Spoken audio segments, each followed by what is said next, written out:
20 million people. That's the number. 20 million people in the United States alone regularly practice a little something called yoga. Jackie Lebeau Anderson joins me live in studio, and she teaches yoga at ACAC. Good afternoon. Thank you for being here. Hi, Coy. Thanks for having me on the show. So I want to start with the obvious question. What is it? What is yoga? How do you answer that question? Before we get to all the different styles, because there are different kinds of it, what is it? So I think the best way to answer that question is to tell you what the word itself means. So yoga means yoke, to yoke or to bring together two things. Yoga is the union of the body and the spirit. That might sound a little hokey, but that keeps some people away from yoga. Because they think it's a religious practice. People think it has something to do with Hindu. People sometimes get scared away because of the chanting or because they just think it's weird and it's connected to some sort of religion or the other, and that's not true. The history, it began in India, but it is not connected to any sort of religion. So you can practice yoga in the United States today and be a devout Christian and have no worries that you are participating or praying to somebody else's God or anything like that. Absolutely. And in fact, there are many, many churches that actually have Christian-based yoga where some of the cues will, involve devotion and things like that. So it can actually be kind of tailored the way you want it. So, yeah. So without getting into too much history, what we're talking about here when we say the word yoga is thousands of years old. It's a very ancient yes. Physical practice originating out of India. Absolutely. Although I have to say, Coy, that it actually began in terms of more non-physical practice. And so the yoga that we practice in the United States is very physical, but the beginnings of yoga are non-physical practice. Interesting. So give me an idea of the yoga in the United States today. So most Americans practice hatha. And hatha in itself just means the physical practice of yoga. So after I tell you a little bit about this, we can talk more about the forms, but hatha is just simply the physical expression of yoga. Yeah. What does it look like? What is, and again, before we get into the different styles, because there's a whole bunch of different styles practiced even here in Charlottesville, let alone the United States, but for somebody who's never been in a yoga room and they're hearing all the news and more and more friends are getting involved in it and people like me on the radio are saying, you really should do this. What does it look like? Yoga is a series of poses. Most poses are held for several breaths, and a breath just means a full inhale and a full exhale through the nose. Obviously, if you're stuffed up that day, you can breathe through the mouth. Right. But it's a series of poses, and every pose has a different purpose. The pose might be to develop strength. It might be to open up the back or to increase flexibility in the chest or other various muscles. But there are thousands and thousands of poses. Yeah. So you move through different poses. And what's a session like? I mean, somebody can go into a gym and most people have a general idea of what it means to go work out on a treadmill or to go lift weights. But what's it look like to go into a yoga room? A yoga studio is a very peaceful place to think about, maybe like a spa, right? So the colors are calming. Some studios have candles or live plants and things, but it's just an open space. Some studios have mirrors, some do not. But it's usually practiced on a wooden floor, just a nice open space, a lot of natural light in there to just make you calm when you enter the studio. The classes usually begin with breath work or some sort of relaxation exercise so that you can leave your issues at the door. What you don't want to do is enter a studio and still be thinking, oh, these things I have to do, or what am I going to eat when I get home? It's like you want to try to remove all those things from your mind and just chuck them outside the door and give yourself an hour of relaxation and calmness and time to just devote to yourself. We're talking with physical trainer and yoga instructor Jackie Lebeau Anderson of ACAC. Jackie, might that be one of the primary takeaways of the practice itself, is just the calming that it might introduce into your life, let alone, any of the physical aspect. It really has a powerful way of slowing your heart down, slowing your thoughts down, relaxing you, de-stressing you, that kind of thing.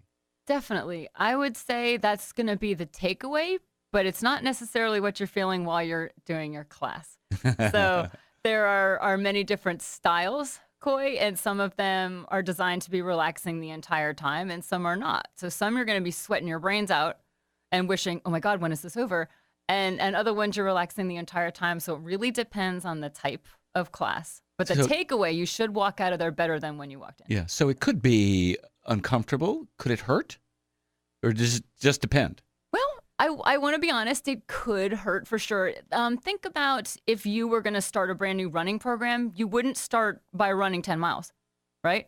You start maybe by running a couple of blocks or a couple of minutes. It's the same way. So there are some very, very physical aspects of yoga, and I wouldn't suggest those to a beginner. So you would progress the same way you would progress any other way with any other physical discipline. If you just joined us, we're talking with Jackie Lebeau Anderson of ACAC. It's 517 here in Charlottesville.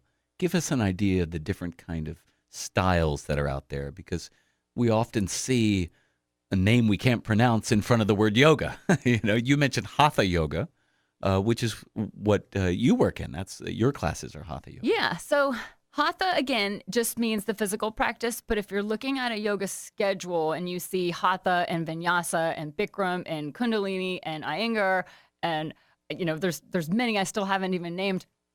If you see a class that is just labeled Hatha yoga, it's a more gentle class. The poses don't move as quickly from one pose to the other, and they're traditionally held from 5 to 10 breaths. So you may not do as many poses in a class, and it's a little bit, it's just slower in terms of the progression from pose to pose. Yeah. So a good place to start, perhaps. Hatha is a great place to start. Yeah. Now, you mentioned some other ones. What are they? Yeah. What distinguishes some of these other styles? So Bikram is kind of a hot, literally a hot yoga. So I'll tell you a little bit about, so Bikram is done in 105 degrees, which is different than just labeling a class hot yoga. So that's like doing yoga in a sauna. It is. And you've done that, I would imagine. I have. Yeah. I have done it. It's my body personally doesn't love to be that hot, but some people just can't get enough of it. So, And what's the point of doing it in such a hot room? It loosens the muscles up faster. You sweat, you detox, that kind of thing. Absolutely. So the warmer you are, the deeper you can get in a pose, the further you can stretch. And then there are like you said, the detox benefits of just sweating it out. And there's wonderful things about sweating. So you just got to take in a whole lot of water. Any other styles that come to mind? Ashtanga is a fairly physical form of yoga, just like vinyasa. So if something is labeled vinyasa, it refers to the flow of poses from one to another. So sometimes it's also listed as a power yoga. So people that are very physical that might say, oh, I'm not going to do yoga because that's only for people that need to stretch or want to relax. And that's not true. So there are very physical forms where people like yourself, Koi, that are already very active can come in and take and feel very challenged with those. Yeah. I will say the whole reason that I just recently started doing yoga is I have my first Ironman triathlon in August, and all the local triathletes that are helping me out and coaching me said you really should take yoga for one main reason. As you up the volume of your training, you're much less likely to get injured if you're doing yoga. Explain that. In terms of, think about what you're doing to your body. So you spend, in terms of the distance related to the swim and the run and the bike, the most time that you spend training is probably on a bike, right? And if you think about the way your body is folded, so you're literally hunched over at the shoulders, your hips are in constant flexion, and so are your knees and ankles. So your body is in this position where you're only bent one direction and not in the other. So yoga helps to counteract the positions so that there's a counterbalance to every position, and we're helping to open up those muscles that are constantly in flexion, like your hip flexors. Yeah. Well, I will say, stretching in your class, I have discovered muscles I didn't know existed. I'm so glad. And they announce themselves quite regularly now. It's really funny. How did you get into this, Jackie? It's really actually a funny story how I got into yoga. I used to work at the University of Southern Mississippi in their recreational sports department. And at the time, we only had one yoga instructor in the entire building, and she taught 2 classes a week. Well, she was going to be moving to Utah actually to pursue a further certification with yoga. And I was in a position where I was told, Jackie, you have to learn. And I was like, I don't want to. I don't like yoga. I don't want to do it. How come I have to do it? So I started taking her classes, and she actually taught a Kripalu, which is a very gentle form of yoga. They do a lot of visualization and things like that. And they traditionally teach with positive cues. So a Kripalu instructor rarely will say, don't do this, don't do that. It's always more to the positive cue. And to be honest with you, I didn't particularly like that style. And I thought that that's all that yoga was. I didn't realize there was jillions of different styles of yoga. So I begrudgingly said, fine, I'll learn. And I went through an organization called Yoga Fit, which is actually geared very much towards aerobic instructors who already have a background in fitness and teaching. And it took me about 5 years because I moved 3 times over the course of my practice, and realized that yoga was not just the one form that I had learned. And so I learned to really, really love it. So I've now been teaching for a whole decade. Wow. Yeah, Fantastic. and it's wonderful. And I've noticed just within myself that my flexibility has improved like tenfold over what I used to do. And I always thought that I was pretty flexible to begin with. Yeah. But it just goes to show that you can gain flexibility at any age, whether you have never taken a yoga class in your whole life and you're 100 years old. Flexibility benefits happen anytime. Well, that was my next question. Is there a point where you get too old to go in and do yoga? No.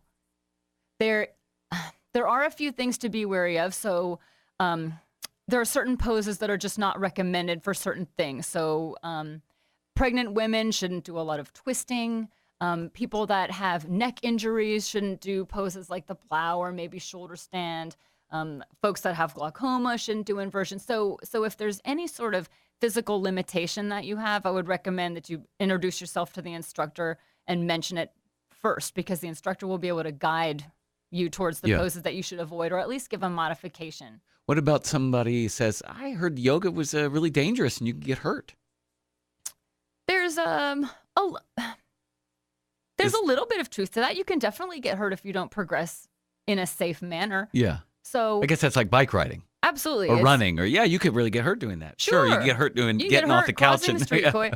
You just got to look both ways, right? So just go in and be realistic about what your fitness level is. So if you're thinking, I'm going to go try one of the Bikram classes downtown, and you have never once tried any form of yoga, that's a tough place to begin. Not that it can't be done, because it happens every day, but just kind of being realistic with where your fitness level is, what your limitations are, really helps before you even set foot in the studio. What is it you think most people don't get about yoga, who might not be familiar with it at all, or don't understand? Well, one thing that I find is actually with very active people, they think that yoga is not going to challenge them.